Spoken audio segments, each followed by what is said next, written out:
अस्सलाम वालेकुम दोस्तों, आज की इस वीडियो में हम बात करने वाले हैं कि गवर्नमेंट ऑफ ब्रुनाई की तरफ से जो है स्कॉलरशिप प्रोग्राम आया है। कौन से लोग इसके लिए एलिजिबल हैं, कैसे आपने इसको ऑनलाइन अप्लाई करना होगा, सारा कुछ आपको इस वीडियो में बताऊंगा। तो आपने इस वीडियो को एंड तक जरूर देखना है, किसी भी चीज़ को आपने स्किप नहीं करना। अगर आप चैनल पर नए हैं तो चैनल को जरूर सब्सक्राइब कर लें, मैं इसी तरह की वीडियोज़ वगैरह अपलोड करता रहता हूँ। तो चलिए दोस्तों, वीडियो को स्टार्ट करते हैं। अब यहाँ पे अगर आप देखें तो जो है मैंने यहाँ पे एक PDF क्रिएट किया है, इसके रिलेटेड जो भी इन्फॉर्मेशन थी वो इस PDF के अंदर मौजूद है। तो यहाँ से सबसे पहले हम स्टार्ट करते हैं। ब्रुनाई की तरफ से जो है ये स्कॉलरशिप है, दारुल इस्लाम स्कॉलरशिप 2023-24, जो कि फुली फंडेड स्कॉलरशिप है। इसके अलावा मैं आपको बता दूं कि कौन से लोग इसके लिए अप्लाई कर सकते हैं। तो यहाँ पे स्कॉलरशिप का जो है aimed at diploma, under graduate degree and post graduate जो मास्टर डिग्री होती है उसके लिए जो है ये वाली स्कॉलरशिप है। तो इसी तरह से जो है ये गवर्नमेंट की तरफ से अनाउंस की गई है। तो इसके अंदर जो है आपको यहाँ पे एक और चीज़ बताता चलूँ कि ये जो है विदाउट आइल्स जो है आप इजीली अप्लाई कर सकते हैं। यहाँ पे लिखा हुआ है you can apply without IELTS test. तो किसी किस्म का कोई आपको आइल्स के टेस्ट की जरूरत नहीं पड़ेगी, तो आप इजीली जो है इसके अंदर अप्लाई कर सकते हैं। इसके लिए जो है आपको इंग्लिश लैंग्वेज प्रोफिशिएंसी जो प्रूफ है वो आपको चाहिए होगा, जो कि आप अपनी यूनिवर्सिटी से ले सकते हैं, इजीली बन जाएगा, कोई इतना मुश्किल प्रोसेस नहीं होता।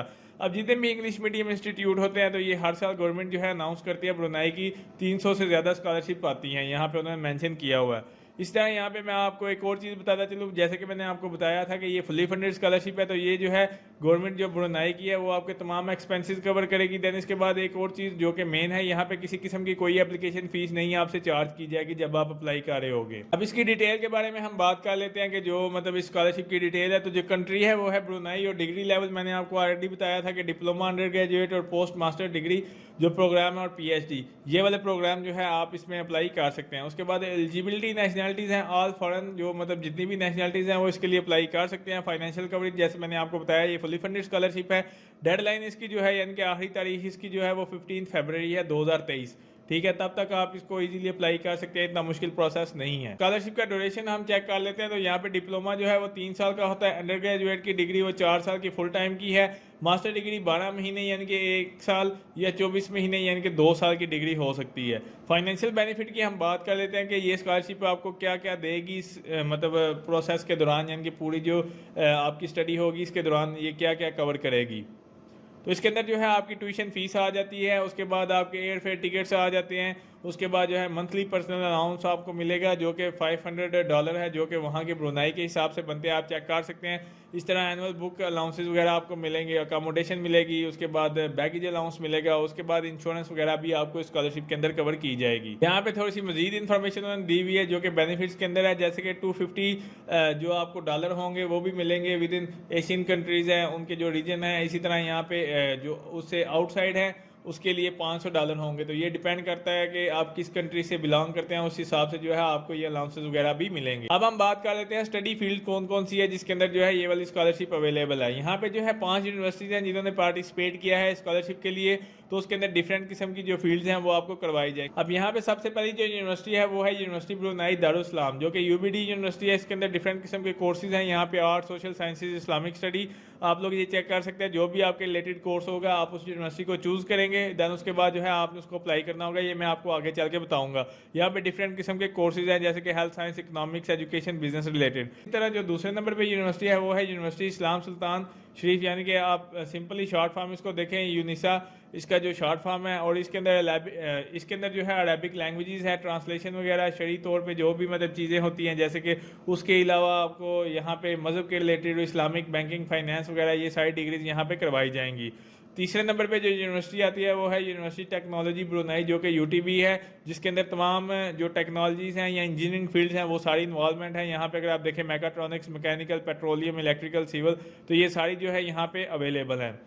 इस तरह यहाँ पे अगर आप देखें तो यहाँ पे पॉलीटेक्निक ब्रुनाई, जो कि PB शॉर्ट फॉर्म है इसका, जिसके अंदर डिफरेंट किस्म के डिप्लोमास वगैरह करवाए जाते हैं। डिप्लोमा इन डिजिटल मार्केटिंग है, इसके बाद डिजिटल मीडिया नेटवर्क है, इंफॉर्मेशन सिस्टम है, अकाउंटिंग वगैरह, वेब डेवलपमेंट, और ये सारे जो डिप्लोमास हैं वो इसके अंदर करवाए जाएंगे। लास्ट नंबर पे जो आपके पास यूनिवर्सिटी है ये जो है KUPU, मतलब यहाँ पे जो यूनिवर्सिटी है इसका जो भी नेम है, तो इसके अंदर जो है ये 5th यूनिवर्सिटी है। इसके अंदर डिफरेंट किस्म के प्रोग्राम्स हैं जो कि आपको ऑनलाइन फॉर्म में मिल जाएंगे। अब हम बात कर लेते हैं एलिजिबिलिटी क्राइटेरिया की। तो यहाँ पे जो है ये तमाम सिटीजन के लिए ओपन है। इसके अलावा आपकी जो एज है वो 18 से 25 साल वाले जो है वो अंडर ग्रेजुएट और डिप्लोमा के लिए कर सकते हैं, और जो मतलब 35 साल है वो पोस्ट मास्टर ग्रेजुएट के लिए अप्लाई कर सकते हैं। उसके बाद उसने लिखा है not eligible to Brunei Darul Islam permanent resident, अब यहाँ पे जो है आप वहाँ पे जो रह रहे हैं वो इसके लिए एलिजिबल नहीं होंगे। अब यहाँ पे हम बात कर लेते हैं कि आपको किन डॉक्यूमेंट्स की ज़रूरत पड़ेगी। डॉक्यूमेंट्स जो है वो आप एप्लीकेशन फॉर्म के साथ जो आपको ज़रूरत पड़ेगी उसके अंदर जो है पासपोर्ट साइज़ फ़ोटोग्राफ है,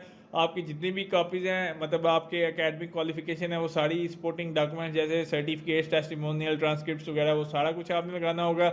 English translation of documents that are not in English, जो कि मतलब आप फ़र्ज़ करें कि अगर आपने किसी अरेबिक कंट्री से कोई एजुकेशन हासिल किया तो उसका जो डॉक्यूमेंट्स है वो ट्रांसलेट करना होगा आपको इंग्लिश में। मतलब अगर आप पाकिस्तानी हो या इंडियन हो तो मोस्टली जो है आपका इंग्लिश में ही सारा कुछ होगा, लेकिन अगर कोई ऐसे अरब कंट्री से है या कोई दूसरी जगह से जिसका ट्रांसलेशन मतलब कह लो कि लैंग्वेज दूसरी है तो उसको जो है ज़रूरत पड़ेगी इंग्लिश ट्रांसलेशन में करने की उन डॉक्यूमेंट्स को। इसी तरह कॉपी ऑफ बर्थ सर्टिफिकेट है, उसके बाद जो है पासपोर्ट की आपको कापीज़ की ज़रूरत पड़ेगी। दैन उसके बाद जो आपके रेफरेंसेस और रिकमेंडेशन लेटर वो आपको ज़रूरत पड़ेगी। इसकी जो डेडलाइन है वो मैं आपको ऑलरेडी बता चुका हूँ, जो कि 15 फरवरी है। आपने इसको अप्लाई कैसे करना होगा, तो बेसिकली अप्लाई करने के लिए जो है आपने इसको ऑनलाइन अप्लाई करना होगा, वो हम इसके ऑफिशियल वेबसाइट के ऊपर जाके आपको दिखाएंगे। अब ये इसकी ऑफिशियल वेबसाइट है mfa.gov.bn, जो कि ministry of foreign affair Brunei Darul Islam scholarship के लिए है। यहाँ पे जैसे ही आप आएंगे तो ये यूनिवर्सिटीज़ मैंने आपको ऑलरेडी बताई हैं, जो कि 5 यूनिवर्सिटीज़ इसके अंदर पार्टिसिपेट करी हैं, जिसके अंदर डिफरेंट किस्म के पोस्ट ग्रेजुएट और अंडर ग्रेजुएट की जो मतलब कह लो कि फील्ड्स हैं वो करवाई जाएंगी, यानी कि डिग्रीज़ करवाई जाएंगी, कुछ डिप्लोमाज हैं, कुछ आप यहाँ पे देख सकते हैं। तो इन सारी यूनिवर्सिटीज़ में से जो भी मतलब आपको कोर्स से रिलेटेड है उसके अंदर जो है आप चूज़ कर सकते हैं। आपने इनको याद रखना है, यानी कि जब आप इसका ऑनलाइन फॉर्म फिल करेंगे तो आपको पता हो कि अब जैसे ये यूनिवर्सिटी ऑफ टेक्नोलॉजी है तो इसके अंदर तमाम इंजीनियरिंग के कोर्सेज होंगे, तो आपने जो है UTB चूज़ करना होगा, इस तरह UBD या इस तरह जो भी वहाँ पे आएगा तो वो आपको पता हो कि कौन सी यूनिवर्सिटी कौन से कोर्स करवा रही है, तो उस तरह से जो है आपने इसको ऑनलाइन अप्लाई करना होगा। यहाँ पे वही चीज़ें हैं, एलिजिबिलिटी क्राइटेरिया जो कि मैंने आपको ऑलरेडी बता दिया है। इसके बाद FAQs क्वेश्चन है, जो भी आपके इस के रिलेटेड क्वेश्चन हो तो वो यहाँ पे आप चेक कर सकते हैं। अब एप्लीकेशन प्रोसीजर के ऊपर आपने क्लिक करना है तो यहाँ पे देखें, यहाँ पे आपके पास ऑप्शन आ जाएगा। अब यहाँ पे उसने लिखा है to apply please fill in the online application form. तो यहाँ पे जो है आपको जो डॉक्यूमेंट्स की ज़रूरत पड़ेगी वो यहाँ पे ऑलरेडी उसने बताया हुआ है कि आप देख सकते हैं, अगर जो आपके इंग्लिश ट्रांसलेशन में नहीं है। बाकी यहाँ पे एप्लीकेशन फॉर्म के ऊपर क्लिक करें या यहाँ पे करें तो आपके पास जो है एप्लीकेशन जो फॉर्म है वो ओपन हो जाएगा। बेसिकली इसका सिंपल सा एप्लीकेशन फॉर्म है, जैसे कि गूगल फॉर्म होता है, ये गूगल फॉर्म है आपके पास, तो इतना कोई मुश्किल नहीं है, जिसके अंदर आपका ईमेल मतलब जो भी आपका अकाउंट लगा होगा आपके कंप्यूटर के अंदर वो ऑटोमेटिकली यहाँ पे डिटेक्ट हो जाएगा। उसके बाद वो आपसे पूछेगा कि आपने यहाँ पे ईमेल देना है। अब यहाँ पे ये देखें फर्स्ट चॉइस प्रोग्राम, यहाँ पे ये 5 वही यूनिवर्सिटीज़ हैं, इनमें से आपने जो भी यूनिवर्सिटी चूज़ करनी है वो यहाँ से आप चूज़ करेंगे। दैन उसके बाद है फर्स्ट चॉइस प्रोग्राम नेम, उसने क्या है बैचलर ऑफ हेल्थ साइंस के। यहाँ से जैसे आप फर्ज करें आपने ये चूज़ किया तो मैंने आपको बताया था कि यहाँ पे जो डिग्रीज़ वगैरह करवाई जाएंगी जैसे कि डिप्लोमा इन बिजनेस अकाउंटिंग है, इलेक्ट्रिकल इंजीनियरिंग है। अब जैसे मैंने यूनिवर्सिटी ऑफ टेक्नोलॉजी चूज़ किया, यानी कि ये वाली यूनिवर्सिटी है, तो इसके अंदर मैं चूज़ करूँगा मैकेनिकल इंजीनियरिंग। तो मैंने यहाँ पे जो है आके लिखना है मैकेनिकल इंजीनियरिंग, जैसे यहाँ पे उसने दिया हुआ है। जैसे यहाँ पे आप देखें फर्स्ट चॉइस प्रोग्राम नेम, तो उसने बताया हुआ है बैचलर ऑफ हेल्थ साइंस या जो भी है। तो ऐसे आपने बताना है कि मतलब जिसके अंदर आप अप्लाई कर रहे होगे। अब यहाँ पे है सेकंड चॉइस प्रोग्राम के, यानी कि दूसरे नंबर पे आपकी प्रायोरिटी क्या होगी कि अगर फर्स्ट वन में आपका एडमिशन नहीं होता, चलो दूसरे में भी आपका नेम आ जाए तो वो यहाँ से आपने चूज़ कर लेना है। उसके बारे में आपने बताना होगा कि जो है आप किसके अंदर अप्लाई करना चाहते हैं, उसका नेम आपने डिग्री का जो भी है वो यहाँ पे लिखना होगा। देन उसके बाद जो है आपने इसको नेक्स्ट के ऊपर क्लिक कर देना है। अब देखें जैसे ही आप इसको नेक्स्ट के ऊपर क्लिक करेंगे तो आपके पास ऑप्शन है पर्सनल एंड कॉन्टैक्ट डिटेल, जिसके अंदर जो है आपका फर्स्ट नेम आ जाएगा। देन उसके बाद यहाँ पे आपको पासपोर्ट नंबर जो है वो रिक्वायर्ड होगा। विदाउट पासपोर्ट आप इसको अप्लाई नहीं कर सकते, क्योंकि यहाँ पे आपके पास पासपोर्ट नंबर होगा तो ही आप जो है यहाँ पे नेक्स्ट के ऊपर जाएंगे। तो जैसे ही आप पासपोर्ट नंबर लिखेंगे देन उसके बाद आपके पास ऑप्शन है अपलोड योर स्कैन पासपोर्ट, यानी कि उसकी फ़ोटो, यानी कि जो कवर फ्रंट होता है। जैसे कि यहाँ पे अगर आप देखें जिसके अंदर यहाँ पे आपका नेम होता है एक पेज पर, यहाँ पे जो है आपका वो जो उसका पेज होगा जो जिस भी कंट्री का आपका पासपोर्ट होगा, तो वो यानी कि जो फ्रंट का एरिया है उसकी जो है आपने एक कॉपी लगा के फ़ोटो वो यहाँ पे जो है स्कैन करके यहाँ पे अपलोड करनी है। उसकी डिटेल यहाँ पे उन्होंने मेंशन की हुई है कि मतलब आपका इस तरह से आएगा। तो आपने ऐड फाइल के ऊपर क्लिक करना है। देन उसके बाद जो है यहाँ पे आपके पास ऑप्शन आएगा कि आप कैसे उसको अपलोड करना चाहते हैं, माई ड्राइव से अपलोड या जैसे भी, तो आपने उसको सिंपली अपलोड कर देना है।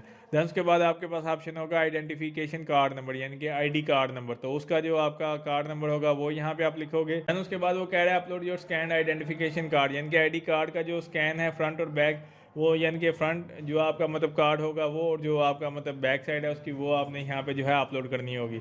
इस तरह यहाँ पे उसने पूछा आपकी डेट ऑफ बर्थ क्या है, आपकी कंट्री ऑफ बर्थ कौन सी है, वो यहाँ से आपने चूज़ कर लेनी है। देन उसके बाद उसने पूछा आपका रिलीजन क्या है, तो वो यहाँ से आप लिखेंगे जो भी आपका रिलीजन है। देन उसके बाद ये वाला मैंडेटरी क्वेश्चन नहीं है, अगर ना भी लिखें कोई इशू नहीं होगा, अगर आपको पता है आपने बारे में तो आप यहाँ पे लिख सकते हैं। देन उसके बाद मार्शल स्टेटस वो पूछ रहे हैं। देन उसके बाद वो कह रहा है जेंडर क्या है, मेल फीमेल, पोस्टल एड्रेस आपका क्या है, यहाँ पे उसने क्या किया। उसके बाद जो है वो कह रहा है कॉन्टैक्ट नंबर, तो कॉन्टैक्ट नंबर लिखने का तरीका उन्होंने मेंशन किया है कि कंट्री कोड आएगा, देन उसके बाद आपका एरिया कोड आएगा, देन आपका टेलीफोन नंबर आएगा। फर्ज करें आप पाकिस्तान में हैं तो आपने कैसे नंबर लिखना होगा, आपका सबसे पहले आ जाएगा प्लस या 092 जैसे भी है, तो इस तरह से। देन उसके बाद आपका जो एरिया कोड होता है, जैसे आपका सिम का कोड है, जैसे आप फर्ज करें ये है। देन उसके बाद जो है आपका इस तरह से नंबर जो भी आप लिखेंगे तो वो इस तरह से आ जाएगा, तो इस तरह से जो है आपने लिखना होगा। उसके बाद जो है आपका ईमेल एड्रेस क्या है, पेरेंट एंड गार्डियन जो है उनका यहाँ पे आपने बताना होगा, प्रोवाइड डिटेल आपने उनकी करनी होगी यहाँ पे। देन उसके बाद नेम ऑफ पेरेंट का मतलब क्या है, जो भी आपके गार्डियन है उनका नेम क्या है, रिलेशनशिप क्या है, उसके बाद उनका ऑक्यूपेशन क्या है, एड्रेस क्या है, और उनका जो है कॉन्टैक्ट नंबर, वो लिखने के बाद जो है आपने इसको सिंपली नेक्स्ट के ऊपर क्लिक कर दें। तो जैसे आप इसको नेक्स्ट के ऊपर क्लिक करेंगे तो आपके पास ऑप्शन आ जाएगा एजुकेशन एक्सपीरियंस का, जिसके अंदर जो है आपने जैसे उन्होंने यहाँ पे एग्जांपल दिया है, please list all school attendant, जो भी आपके स्कूल थे एज 15 से लेके आगे मतलब जैसे भी, तो यहाँ से आपने वो बताना है, जैसे कि मैट्रिक है, इंटर है, उसके बाद जो जो आपने क्वालिफिकेशन की है। तो उसने क्या कि नेम ऑफ एजुकेशनल इंस्टीट्यूट वो यहाँ से आप बताओगे, जैसे कब स्टार्ट हुआ था, क्वालिफिकेशन आपकी क्या थी। तो आपने इस तरह से मतलब यहाँ पे फ़र्ज़ करें कि आपने कोई भी स्कूल था, जैसे कि आपका कोई स्कूल था, यहाँ पे आप उसका नेम लिखेंगे। देन यहाँ पे एंटर करने के बाद कब स्टार्ट किया था, यहाँ पे आप लिखेंगे स्टार्ट ईयर। तो इस तरह से जैसे आप लिखेंगे, देन उसके बाद आपने उसका बताना है कब आपने मतलब उसकी डेट थी। देन उसके बाद यहाँ से आप चूज़ करेंगे कि क्वालिफ़िकेशन आपकी क्या है। तो इस तरह से आप इसको बुलेट्स भी बना सकते हैं, जो भी है वो आप पे डिपेंड करता है। तो आपने इस तरह से लिखना है, मतलब आपने एक सीक्वेंस ऐसे उन्होंने बताया हुआ कि सबसे पहले जैसे नेम ऑफ एजुकेशन इंस्टीट्यूट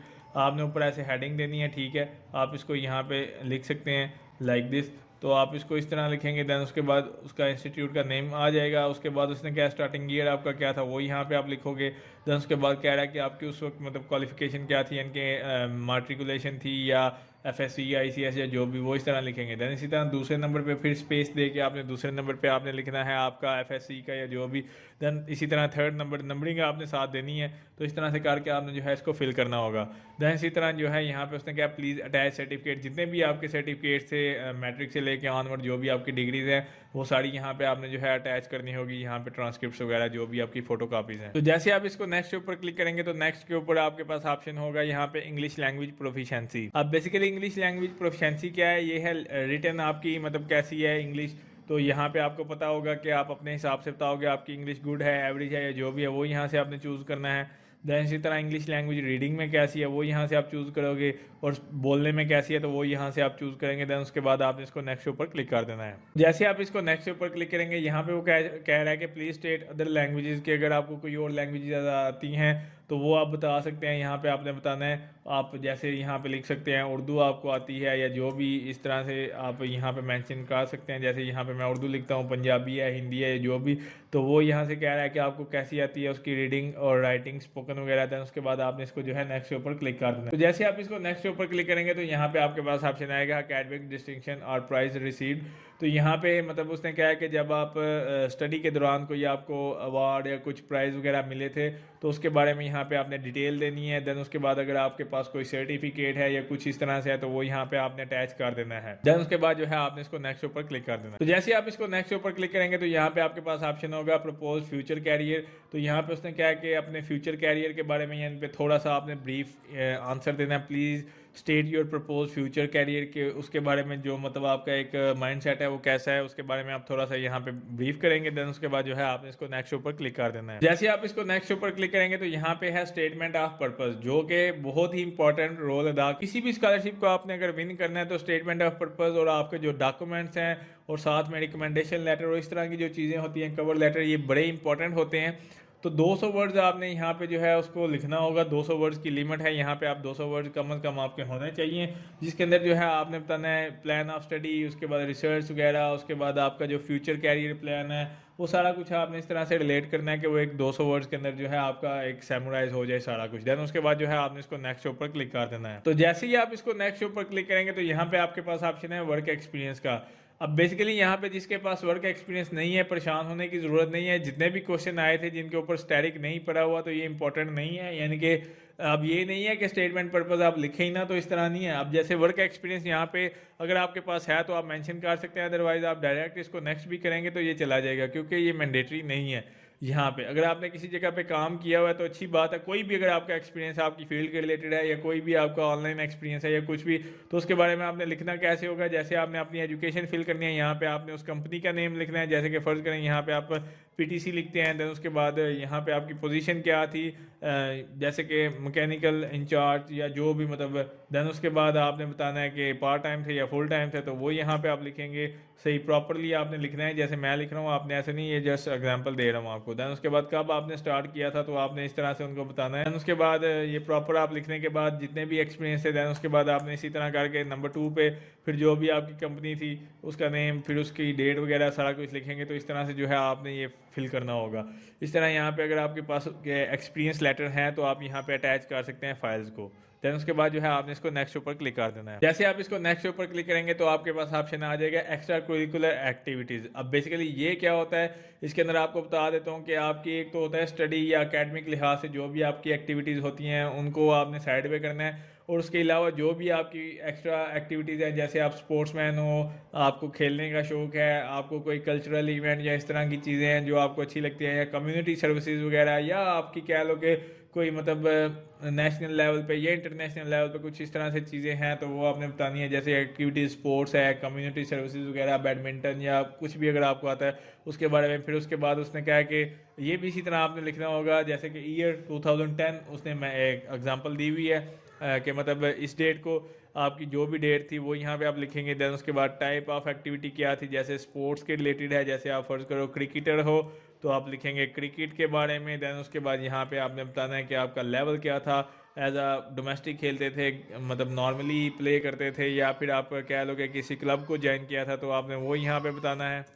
तो इस तरह से जो है आपका जितना भी एक्स्ट्रा एक्टिविटीज़ हैं वो लिखने के बाद आपने इसको नेक्स्ट ऊपर क्लिक कर देना। जैसे आप इसको नेक्स्ट ऊपर क्लिक करेंगे देन उसके बाद आपके पास ऑप्शन है मेंबरशिप इन एसोसिएशन या प्रोफेशनल बॉडीज़।